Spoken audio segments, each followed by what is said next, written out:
চাইলেই কোনো সরকার জনগণের টাকায় একটা রূপপুর পারমাণবিক বিদ্যুৎ কেন্দ্র বা একটা পদ্মা সেতু করে ফেলতে পারবে না। তবে শেখ হাসিনা সেসব করেছিলেন, পেরেছিলেন। এসব প্রকল্পের জন্য দাতা সংস্থা ও বিদেশিদের থেকে বড় অঙ্কের ঋণ করতে হয়েছে ঠিকই, তবে এটাও একটা কৃতিত্বের ব্যাপার।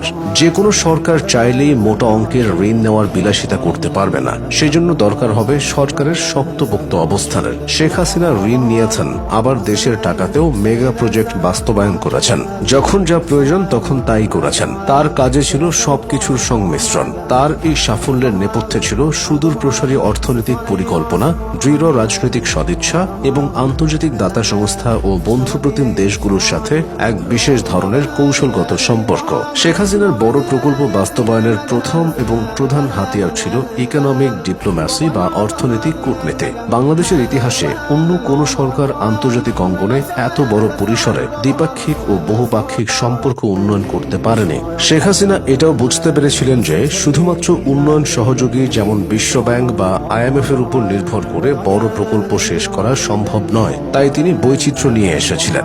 জাপান, চীন, রাশিয়া এবং ভারতের মতো দেশগুলোকে তিনি বাংলাদেশের অবকাঠামো উন্নয়নে বড় বিনিয়োগকারী হিসেবে যুক্ত করতে পেরেছিলেন। দাতা সংস্থাগুলো তখনই ঋণ দেয় যখন তারা কোনো দেশের ঋণ পরিশোধের সক্ষমতা এবং GDP প্রবৃদ্ধির স্থিতিশীলতা দেখে।